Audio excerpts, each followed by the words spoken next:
Ania ang mga nagunang balita karong gabi una. Mga bakunado di na pangitaan og swab test kun musod sa Bohol. Mabdus mi ambak sa Taytayan. Suicidal note nakaplagan. Mga bata nga missing og pila ka adlaw na rescue sa Sambuan. Ug libreng sakay alang sa mga apor. Kutob na lang karong buwan na. Kini atong hisgutan din hilang sa Newsbeats.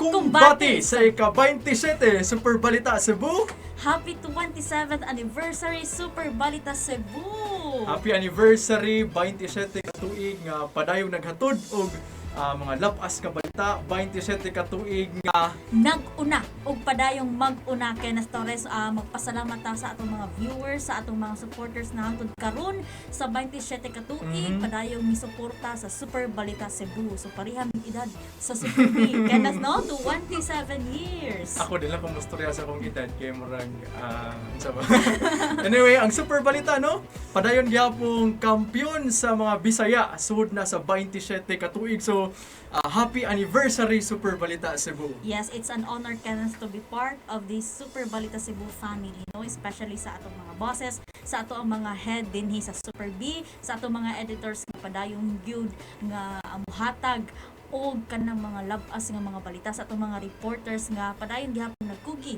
bisan ni ining atong giatubang nga pandemya. Very resilient ang ato ang mga staff dinhi Kenneth. And syempre po, di mahimo ang Super Balita kung wala atong mga supporters, wala atong mga viewers, ang ato ang mga likers ug shares sa Super Balita Cebu. So daghan sab kayong salamat kaninyong tanan sa inyo hagyod no nga way puas nga pagsuporta sa Super Balita Cebu. Yes, bisan pa man og daghang bashers, daghang gyapon mas naglabi ang atong mga supporters Kenneth Torres. So dili na mahimo posible no ngayon nanita kadugayon sa industriya kun dili tungod kaninyo mga ka-super. Daghan kaayong salamat atol na i-greet sab no sa atong mga viewers nga nagtan-aw karon di sila panimay maayong gabi sa ato ang mga driver, mga konduktor nga padayon karong na masahero sa kadalanan amping sa pagbiyahe og sa atong mga OFWs nga anaa diha sa Singapore, sa Hong Kong, sa Japan, sa UAE.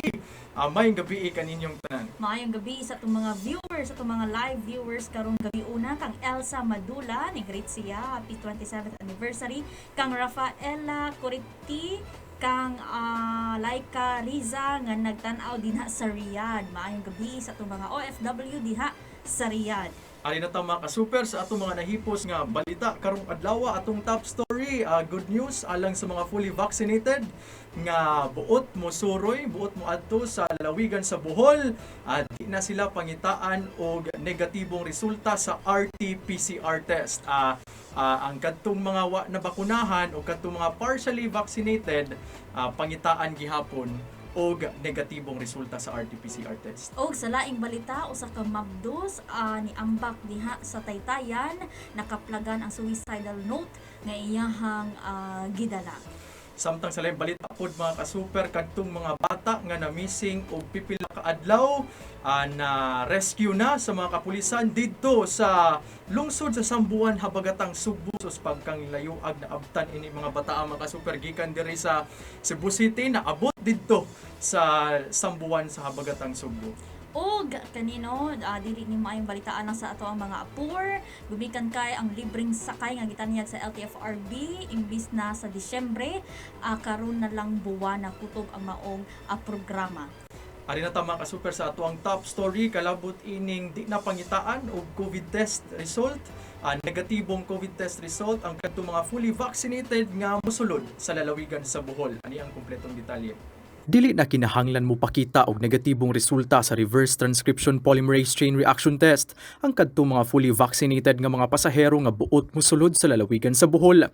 Inay negatibong resulta sa COVID test, pangitaan na lang sila og vaccination certificate nga adunay QR code nga gikan sa Department of Health pagsiguro nga balido kini og dili peke. Nagkasabot na sa maong pulisiya ang lokal nga kagamhanan sa probinsya. Bohol Interagency Task Force ingon man mga health expert, ang vaccination certificate makuha sa vaxcert.doh.gov.ph ug aron makumpirmar nga balido kini. Mamahimo sab nga i-download ang VaxCert PH Verifier sa Play Store ug App Store kung partially vaccinated ug wa pa mabakunahi unsay rekisitos. Pangitaan gihapon ang maong mga individual ug negatibong resulta sa RT-PCR test nga balido sa 72 ka oras sa ilang pagkuha sa resulta. Gawas ini, gi-require gihapon sila mopakita og S-Pass travel permit. Nibahad ang kagamhanan nga kun ugaling masakpan nga nigamit og peke nga mga dokumento ang mga pasahero, hayan kini nga pamultahon og iban sa probinsya sulod sa usa ka buwan. Ibutang sab sila sa mga quarantine facility diin sa ikalima ka adlaw. Ipaubos sila sa swab test kun diin sila'y mubayad ini. Gikatakdang muluwat pa ang kagamhanan og executive order kalabot ini. Samtang sa dakbayan sa Sugbo, mo require gihapon ang dakbayan sa Sugbo og negatibong resulta sa RT-PCR test alang sa kadtong mga pasahero nga buot mosulod sa syudad. Sukwahi kini sa gipatuman sa mga dakbayan sa Mandawi ug Lapu-Lapu nga dili na kinahanglan mopakita ang pasahero og negatibong COVID-19 test result. Nagkanayon si Cebu City Acting Mayor Michael Rama nga anaa nahimutang sa syudad ang sagad sa mga pantalan sa Sugbo, hinungdan nga di siya mulugak sa restriksyon sa pagbiyahe. Instead sa negative COVID-19 test result, pangitaan na lang ang mga pasahero og kining vaccination certificate nga adunay QR code.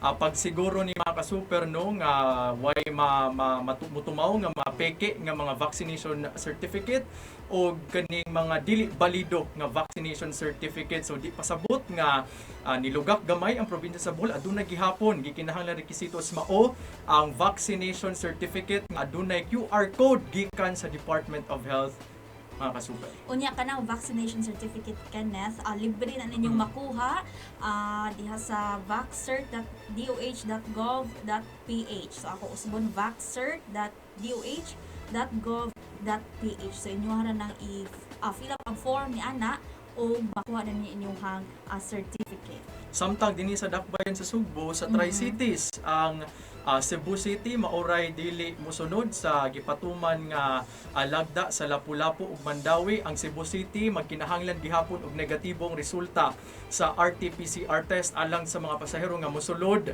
sa syudad. Kay nasayod si Cebu City Acting Mayor Michael Rama nga sagad man gud sa mga pantalan sa Sugbo anaa nahimutang sa dakbayan sa Sugbo. So di siguro siya makarisgo no nga dili na mo require og COVID-19 RT-PCR test gumikan kay ari gyud magdusdas, magdamok, magkonsisok ang mga pasahero. So mauna iyahang gi-in place ang kaning pulisiya nga mag-require gihapon sila og COVID-19 test result. Yes, usa ni kakalambuan diha sa probinsya sa Bohol, gumikan kay ang Bohol magud kanat maoy labing pinaka-stricto nga guidelines in terms of kana ilahang mga inbound traveler, ilahang mga border control. So kani isip ni kalambuan og katong mga naginamhinam na gyud nga makauli silang probinsya dinha sa Bohol, makauli na gyud mo alang lang ni sa mga fully vaccinated nga mga individual.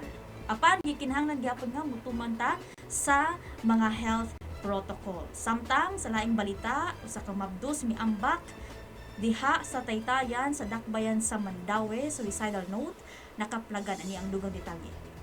Patay ang usa ka mabdos human nilayat sa Marcelo Fernan Bridge sa dakbayan sa Mandawi pasado alauna ni adtong Miyerkules. Nailhan ang biktima nga si Maricar Augis nga lumad nga taga probinsya sa Bohol. Matod sa hepe sa Upaw Police Station nga si Police Major Eric Gingoyon nga base sa kuha sa CCTV footage sa dapit, malinawon pang naglakaw ang biktima apan pipila ka minutos ang milabay nilayat dayon kini.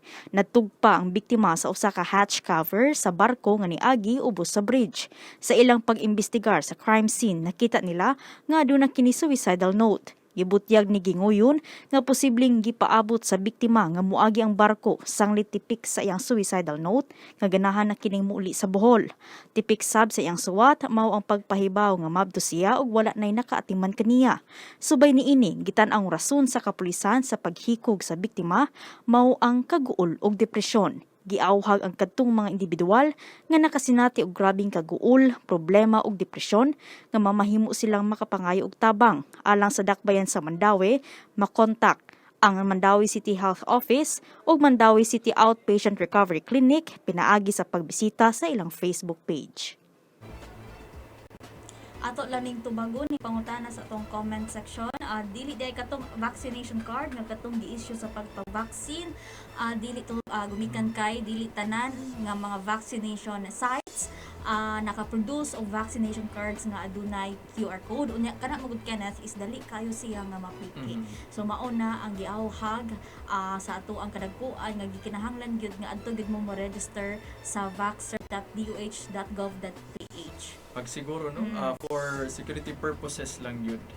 Yes. Muna sa ating katulong balita no, kaganiha importante gyud mga ka-super no, kung adun na may mga problema, adun na may mga unsa ba nakasinati mong depresyon sa inyong kinabuhi karon, nauna lang gyud nga naa gyud nay tawo nga anda maminaw ninyo, adunay tawo nga anda mo tambag yun ninyo, di man gani mo komportable sa inyong pamilya nga mo share naman ang mga higala ninyo, naasab tay mga ahensya no dinhi sa gobyerno nga nagtanyag og kining mental health program no nga motambag sila sa kadtong mga nakasinati gyud og grabing problema sa kinabuhi. Yes, importante kay kinas nga imong kamustaon ang imong higala, imong pamilya, imong mga ginikanan, mga suod nimo nga mga tawo, gumikan kay dili gid lalim, especially karon sa ato ang giatubang nga pandemya, di ba?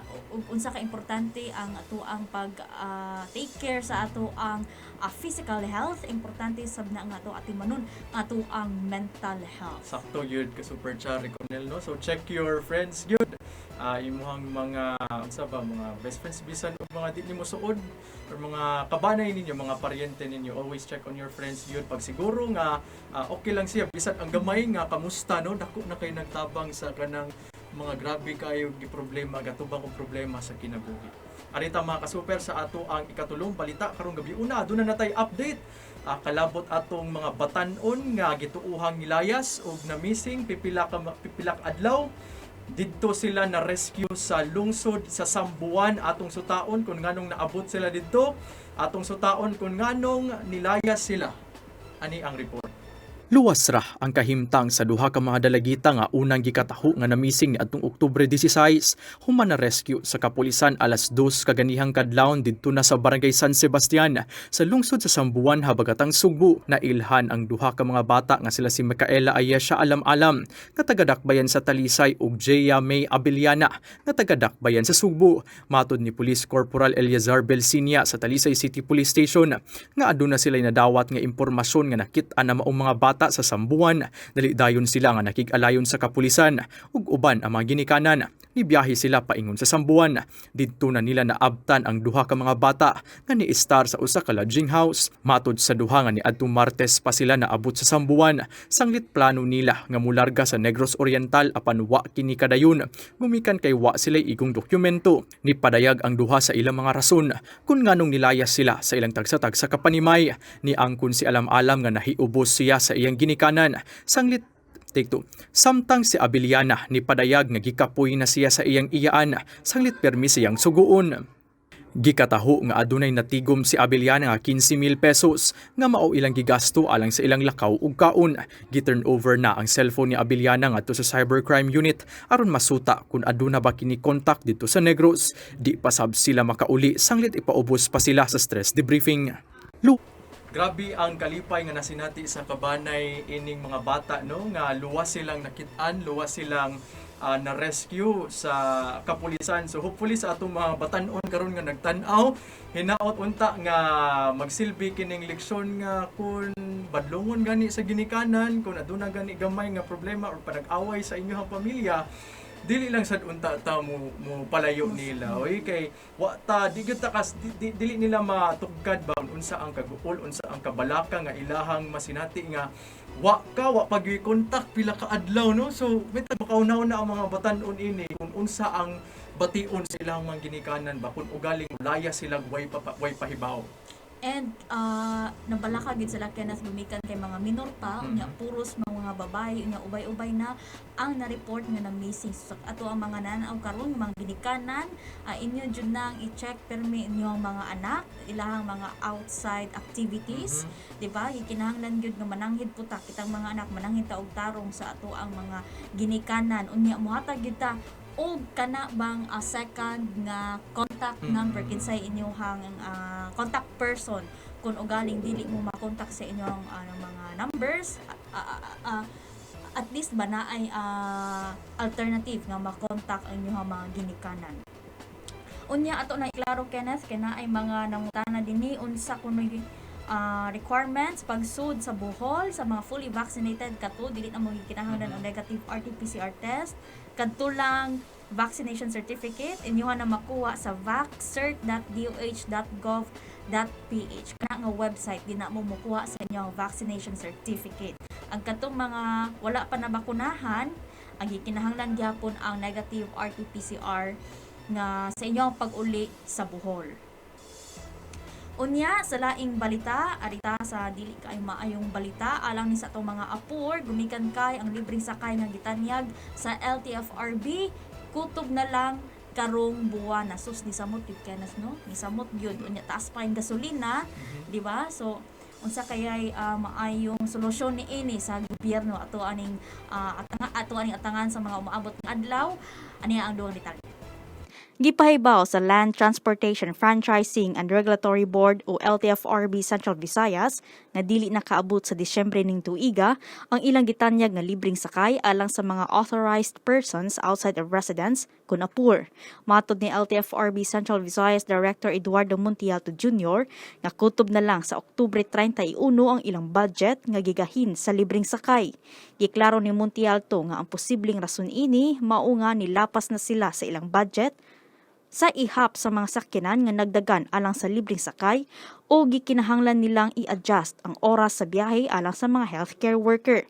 Gigahinan ang libreng sakay sa rehiyon og 358 million pesos nga pondo nga gikuha sa Department of Transportation. Sa maong pondo, 320 million pesos ini ang gigamit sa gasto sa operasyon ug ang nahibilin gisweldo sa mga personnel sa LTFRB alang sa maong programa. Taliwa ni ini malipayon gihapon nga gipahibaw sa LTFRB nga nakaserbisyo sila og kapin 1.4 milyones ka mga pasahero alang sa libreng sakay sukad ni atong Setyembre 13.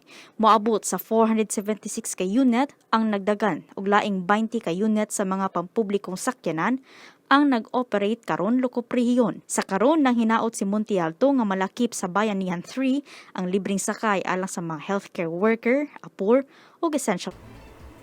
So alang lang na sa mga apur kato kutob na lang sa Oktubre apan ang libreng sakay alang sa mga healthcare worker magpadayon gihapon. Unya kay na ato lang ni iklaro kay ubay-ubay gud ang mga pangutana asa ko na makuha ang vaccination card dili ba daw ni mao ang ihatag nga vaccination card iniguman sa vaccine. Rosana Baga, ma'am, ang gipangaya sa buhol is vaccination certificate. So, lahi po ng vaccination card.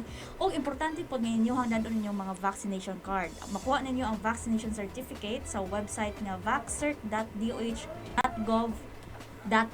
Gituyo ni nga vax certificate mga ka-super no pagsiguro nga dili mapeke no hapsay ang dagan sa pag-travel ba sa mga pasahero and for sure dapat valid man sab gyud ang imuhang mga dokumento nga ipakita di ka dapat mamakak mameke og mga dokumento kay nibahad ang kagamhanan sa probinsya sa Bohol nga pamultahon gyud mo mauna mga ka-super nga mosunod lang gyud ta sa mga proseso unsay mga lagda nga naka in place kay gibuhat sabna sa ato ang mga LGU alang lang na no nga mapugnan ba ang pagkatap sa COVID-19. Yes, atong mga nangutana unsa kun requirements pa dong dinhi sa Cebu kung gikan mo sa domestic kung moari mo sa Cebu province sa inyong destinasyon modawat ang Cebu province og medical certificate dinhi sa syudad sa Sugbo modawat og swab test apan kung gikan mo international travel anyong destinasyon dinhi sa Sugbo naa gihapoy RT-PCR test o quarantine period. Mao na mga ka-super no ayaw ninyo glibuga sayon ra kaayo sa Tri-Cities ang Cebu City, Lapu-Lapu ug Mandawi ang bugtong Cebu City ra gyud ang mga og swab test ang Lapu-Lapu og Mandawi una na to sila niluwat og executive order nga di na kinahanglan magpakita negatibong resulta sa RT-PCR test but I suggest mga ka-super nga aduna sabid mo idad-on no nga medical certificate para sigurado lang pag siguro nga wa mo simptomas sa COVID-19 para hapsay lang gihapon ang inyuhang pagbiyahe kuno galing aduna mo pangitaan mo mga medical certificate diha sa mga pantalan o kanang tugpahanan din sa Sugbo. Yes, matod ni Rafaela Curiti kun mo diri diretso na lang kuno sa DOH. Mas maayo siguro ma'am kung inyuhan ana na lang sa website ninyo because dali raman Dali kaayo pwede raman kaning sani kanas Sa inyong mobile sa phone. inyong mobile phone, di ba? Dira mo makuha sa inyong mga vax certificate. Kanya dad-alang po inyong vaccination card. No, nakapin mga ka-super ha ang site gipin sa Super Balita Cebu. Yes. So daghang salamat sa itong mga viewers karon mo greet sa ta.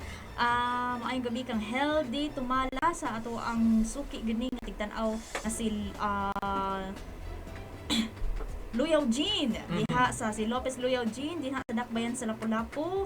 Maayong gabi ikang sa man ni Si Rosana Baga, di jud tingali mapeke ma'am sir kay naaman QR code. Yes, mo na purpose no nga vaccination certificate para na ay QR code aron di mapeke no ang mga dokumento. Si June Mark Villarojo nagkanausap nato karon. Si Ayan G Yan og si kinsa pa man si Healthy Entienza Tumala. Yeah. So importante gihapon nga inyong dad-on atong usbon inyong mga vaccination card gumikan kay adunay gitay mga perks unya gikinahanglan gihapon na wa ta kaybaw sa mga border control pangitaan mo og vaccination card unya kun ugaling magbakasyon mo di ba sa mga restaurant kun mag-dine in mo mangita man gyud og vaccination card. And mga ka-super, before ta mo end, no, ato sa i-congratulate ang una og labing dako nga distributor sa mga brand new light og heavy vehicles nga mao ang Cebu Golden Dynasty Motors Incorporated sa ilang grand opening sa ilang showroom karong adlaw. So on hand na naani ilang mga gibaligya nga mga vehicle mga ka-super no On nga mao ang Shockman Fo John Yang og Sinomax. So asa ni nahimutang ang ilahang showroom sa Uwano Avenue sa North Reclamation Area sa Dakbayan sa Mandawi. Yes, congratulations usab sa again diha sa distributor sa mga brand new light ang Cebu Golden Dynasty Motors Incorporated. And mga ka-super, Og usab kanas no magpasalamat kita sa ato ang mga solid supporters sa Super Balita Cebu. Dili kita magdugay, dili ta moabot og 27 ka tuig kun wala ang inyong puas nga pagsuporta. Daghang kayong salamat sa inyong pagsuporta sa palit gihapon sa ato ang mantalaan sa pagsuporta sa among digital contents sa Super Balita Cebu. indot yang Super Balita Cebu ka Super Chari no kay varied man gud ang iyang scope of audience. Anay mga balita nga gi-feature pwede sab kun ganahan mo nga malingaw, ganahan mo musuroy, manguha mo mga impormasyon, ang super suroy sa Super Balita Cebu.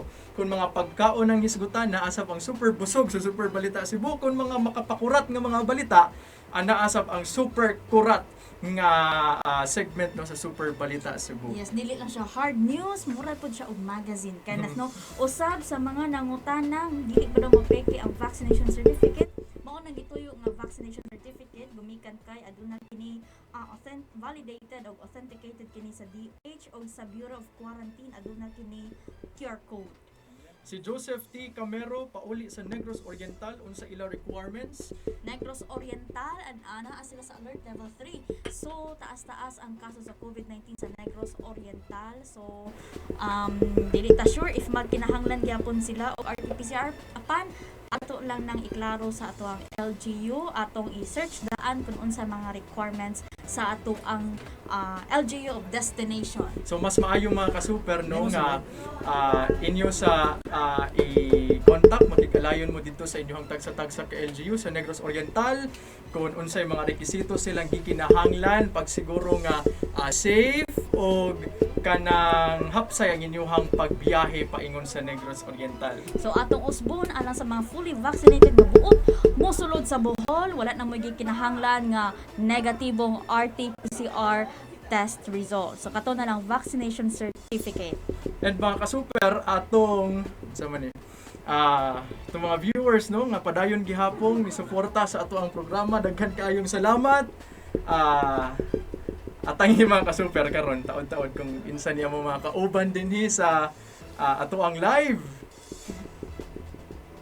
So kini inyo makita ang mga nagpaluyo sa naguna o padayong naguna nga mantalaan sa Subo ang Super Balita Mao ni mga Cebu. ka-super kumpati sa ika-27 yun no mga pakita mo miss.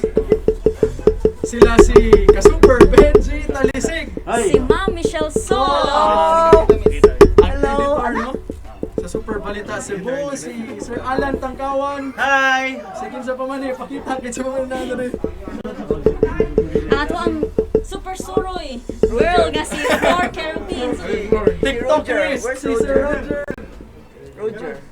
Ang nagpalayo ni no sa Super Balita Cebu mga ka-super si Sir Dodong Moralio, Si Sir Roger Valiena. si Roger Valiena, si Miss Flor, si Sir Herty Lopez, anak asab si atong mga artist mga ka-super kauban nato karon. So happy anniversary Super Balita Cebu. Grabe 27 ka tuig nga padayong kampiyon sa mga Bisaya ang Super Balita Cebu. Kumbate! Sa ika-27. Mabuhay ang Super Balita Cebu. Mabuhi! Mabuhay. Thank you, thank you, thank you. Uy, ginap interviews tutong oh. Mga kabasters.